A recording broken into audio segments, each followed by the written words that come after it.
Yang sama-sama kita hormati, kita muliakan keluarga Masjid Syarikat Taqwa Ustaz Said SPI serta wakilnya Bapak Yedin Hanin dan anak Bapak Kemudian Bapak yang kami muliakan guru kita Ustaz Muhammad Hadi SPI, guru kita Ustaz Rusli FNI, kemudian yang kami hormati, kami muliakan para orang tua, para tokoh masyarakat, Bapak Haji dan yang hormati semua ibu, Bapak Haji Sultan, Bapak Haji Hadi, kemudian Bapak Mati, Bapak Mati, Bapak Muhtar, Bapak Sutarjo dan seluruh hadirin, Bapak Sadari juga hadir, alhamdulillah, seluruh hadirin jamaah salat maghrib Masjid Jami'at Taqwa yang dirahmati Allah Subhanahu wa taala. Alhamdulillah di malam mulia ini hadiah berbagai majelis kita di Masjid wal Afiyah yang menjawab umur iman dan Islam sehingga kita dapat bersama-sama melaksanakan kewajiban kita yaitu salat maghrib secara berjamaah. Dan alhamdulillah mungkin seperti biasa setiap malam melanjutkan kegiatan rutin yaitu kajian rutin kabupaten setiap Senin malam yang kesempatan malam hari ini insyaallah nanti akan sampaikan kebawakan guru kita Ustaz Teguh Hamdan di FPD.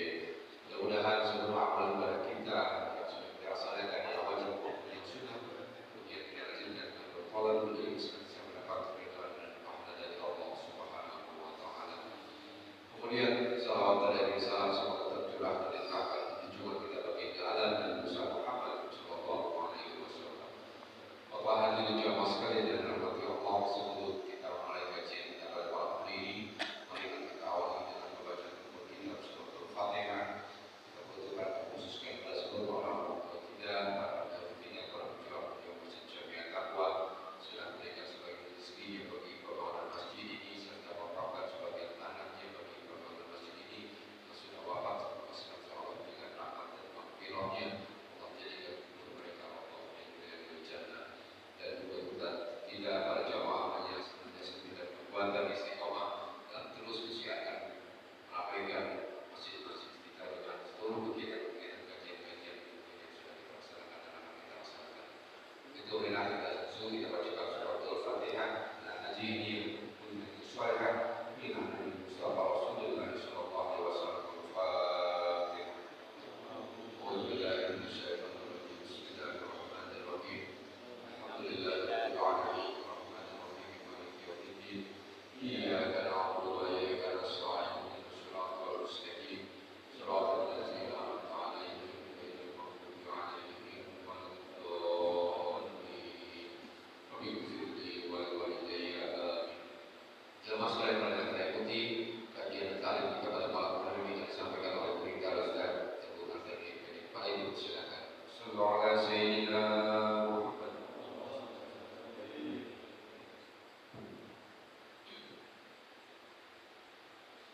Bismillahirrahmanirrahim.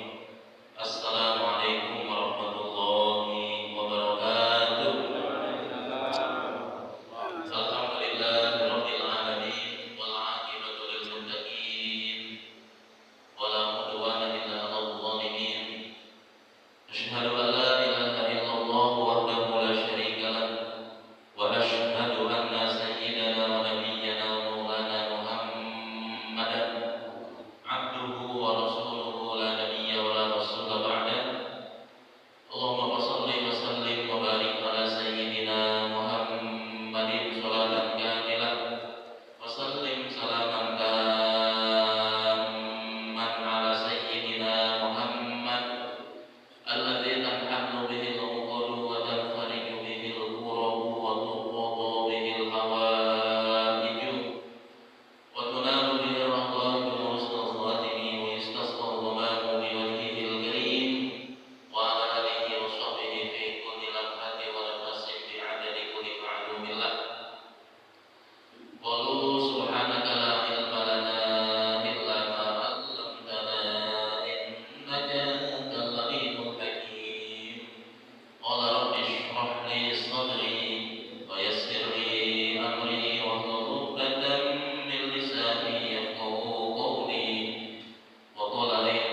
muliakan segenap orang tua kita, tokoh-tokoh masyarakat, alim ulama guru kita, tidak menyebutkan satu-satu, tidak mengurangi rasa takzim, rasa mahabbah, rasa hormat kami kepada orang tua kami seluruhnya.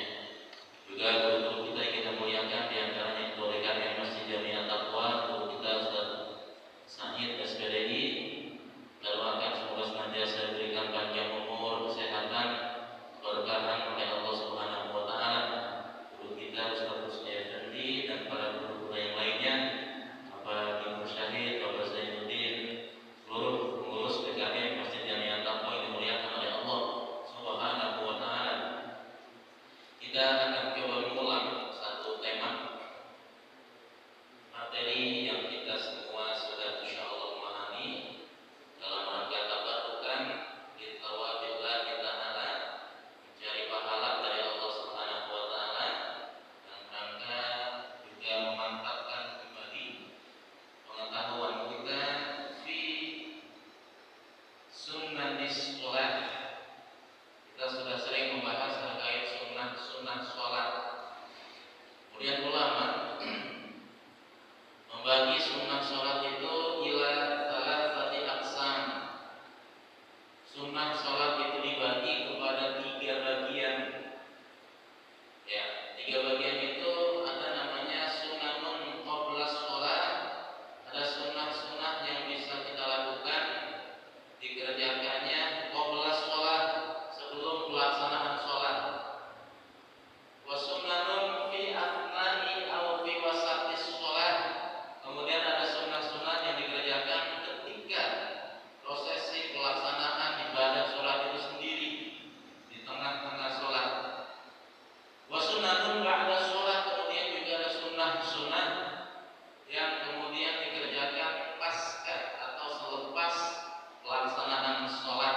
Nah itulah kemudian secara garis besar yang disebut dengan sunnatus sholat atau sunnah-sunnah dalam pelaksanaan sholat. Sedangkan sunnah itu kalau dalam kajian fikih, sunnah itu diartikan sebagai ma yufatu fi'luhu wa la yu'addabu tarkuhu. Sunnah adalah amalan yuzatu fi'luhu, yang kita kemudian diberikan pahala fi'lu ketika melakukannya, ketika mengerjakannya, ketika mendirikannya, ada pahala dari Allah Subhanahu wa taala. Wala yu'adzab tarkuh, dan kemudian enggak dihukum, enggak dikasih dosa, enggak apa-apa ketika ditinggalkan. Itu definisi sunnah dalam kajian fikih. Tidak lagi sunnah dalam kajian mustalahul hadis. Kalau sunnah mustalahul hadis nanti disamakan dengan hadis. Maka di waktu yang singkat ini kita akan kembali membahas sunnah yang qabla sholat dulu. Sunnah-sunnah qabla sholat itu diantaranya adalah adanya seruan azan, kal azan wal iqamah was siwak. Di antara sunnah-sunnah sebelum pelaksanaan sembahyang atau sholat yang kita kerjakan, ada di antaranya al-azan, yaitu memandangkan azan, wal iqamah, dan qomat bahasa kitanya, iqamah, was siwak, dan gosok gigi pakai kayu arok, atau sekarang dikiaskan dengan pasta gigi. Ya, orang tua kita zaman dulu biasa ngantongin tuh, ngantongin sebatang kayu arok namanya.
bagusnya pasti suci, tapi enggak membatalkan adzan.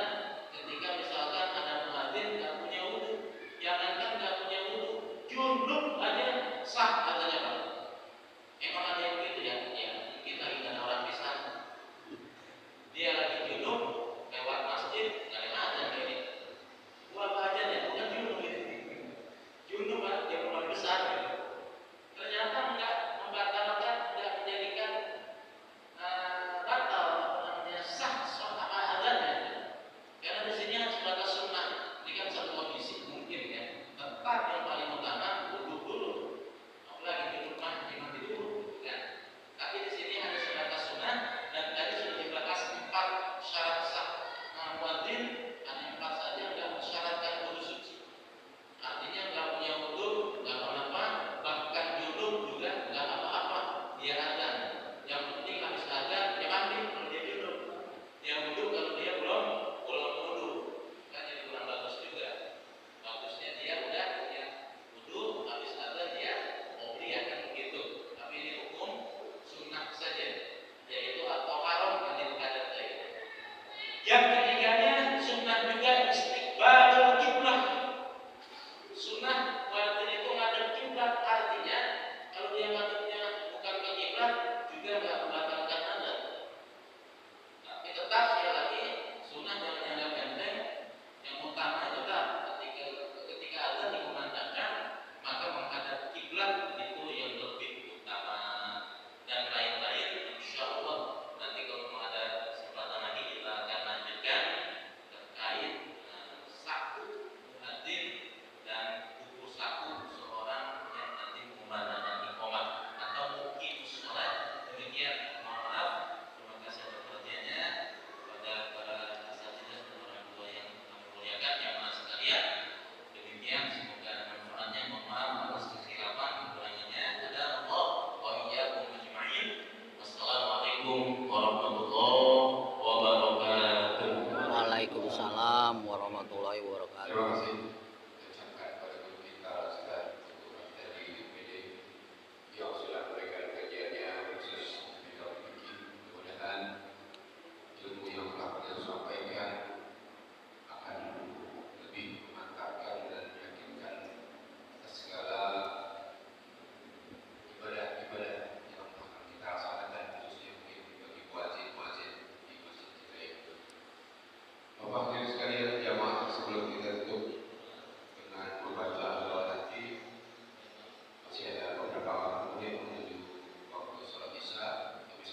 wa fil akhirati hasanah wa qina adzabannar. Amin. Wassallallahu